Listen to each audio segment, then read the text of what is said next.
Okay, thank you very much. First of all, I would like to ask you what's the reason why you choose to write thrillers, and how have you adapted this genre with your readers, young people, that at the same time are the protagonists of your books? I think the reason, I write, yeah, they are thrillers. I think that's the kind of book I like to read. I like to read books which have a great story, good characters, but also are serious books which maybe make you think about things. So that's what I like to read, and that's what I like to write. And I just, I don't really think of people in terms of children, young adults, adults. To me, we're all just kind of people, and so I don't really kind of adapt. Apart from the practicalities of writing about young people who have slightly different lives, but the way I approach the writing is no different to how I would approach writing for adults. I tend to put my young characters into sort of, I put them into the adult world really. I don't usually set my books in schools or normal kind of places where young people are. I like to sort of take them out into the world. And don't really have to adapt very much really. It's just sort of you're putting this character out into the world, seeing how they react. So, I don't see much difference between writing for young people and writing for adults really. The author Peter Cameron said, "Someday this pain will be useful." Do you agree? Who said that? Peter Cameron. Aha. Yes, I agree with it entirely. In my own life and how I write and what I write about, my characters, people sometimes say, why do you put your characters through terrible situations? Why are they not happy? Or when there's a boy and a girl together, why do they split up? Why do they? And it's just because life is full of all sorts of things. Life is full of good things, bad things, beauty and ugliness, and you can every experience is not good, but it becomes part of you, and that's what life is all about. So you take the bad things, depression, grief, hatred, pain, and yes, it's not good, but it becomes part of you, and you just you soak it in, and it sort of builds you as a person. It all becomes part of you. So, the experiences of pain and bad feelings to me they're not negative. They're just part of the whole world. Many young people sometimes feel the need of a reference point. Do you ever thought of becoming a sort of guide as a teacher for young people, for your readers? And maybe sometimes they told you that you have helped them. And if yes, may you tell me one example? No, well, I never ever see myself as anybody who could offer advice or tell other people how to live their lives. I think the idea that authors, or particularly authors who write books for young people, that their job is to sort of offer advice, to educate, to sort of tell people how to live their lives. I totally disagree with that. I don't think I have any right to tell anybody else how to live their lives. It's absurd. I mean, my life, has been a mess, complete mess. So why should I have the ability to tell anybody to how to think? And in my books, whatever I'm writing about, whether it's morality, crime, drugs, violence, I never ever say, this is good, this is bad, don't do this, do that. I just portray it as it is, and it's totally up to the reader to to take it in, and if they get something from it, if it helps them in their life, that's great. That's fine. But that's not what I set out to do.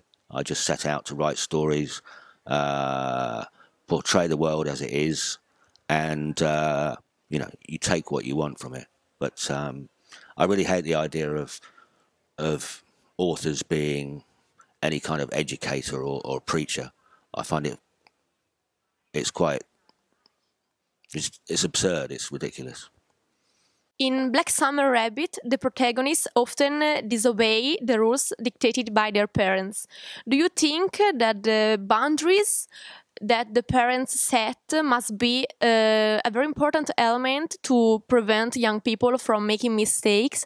Or should young people live their experience without rules and being free of learning from their mistakes? Yeah, it's difficult because in my books I try to make them as realistic as possible, but on a sort of purely the point of any kind of fiction or movies or TV is that which have young people as their characters, they, to a certain extent, that they have to be kind of free from that parental rule, or they have to sort of disobey them. Because if they didn't, there'd be no story. Very, very simply, if their parents said, don't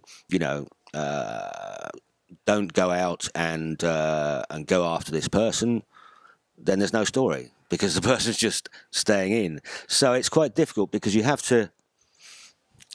That is one of the key differences between writing about young people and adults. If you're writing about adults, you don't have to write anything about their parents. So that the main character in an adult book, you don't have to explain who their parents are, what their home life is, because it's just not relevant.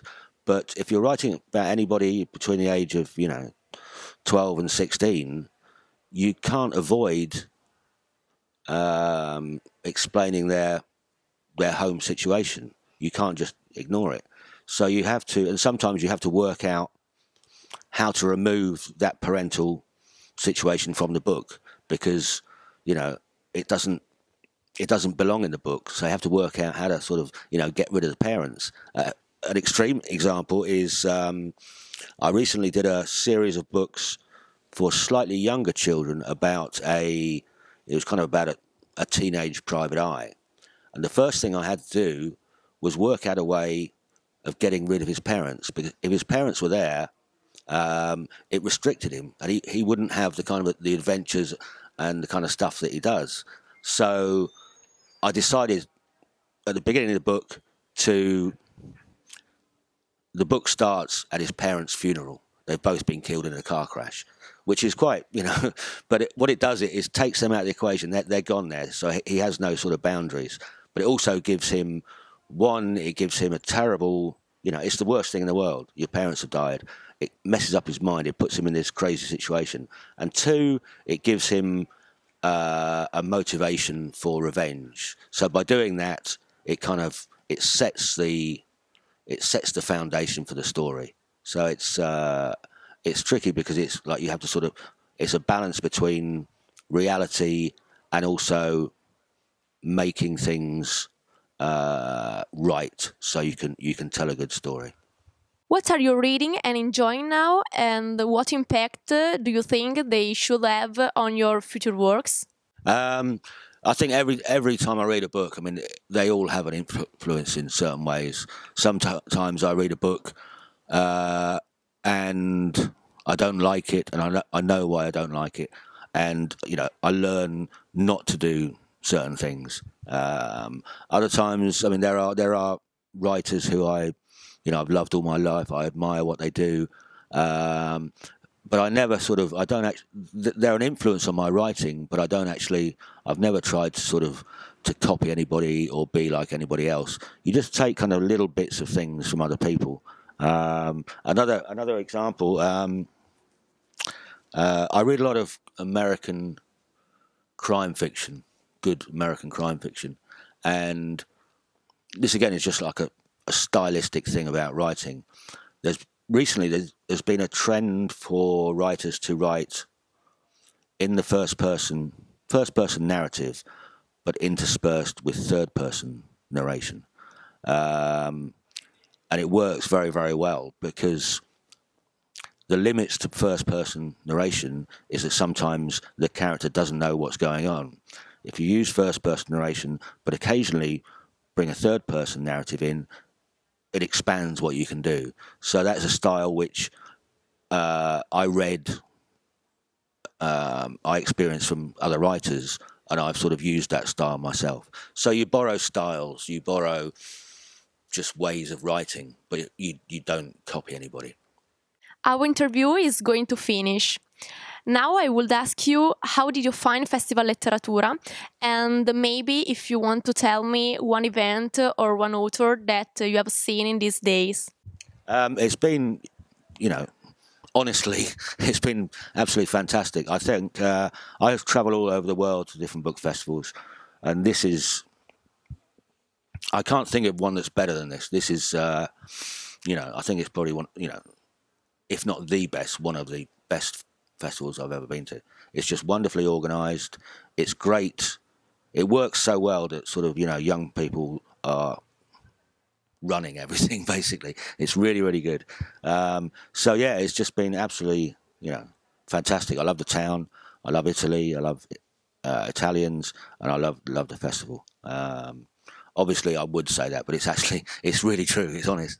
In terms of, I haven't had much chance to see too many other things because I've just been busy doing interviews and stuff. I think actually there was I did an event on Wednesday night. I don't know if you were there. It was and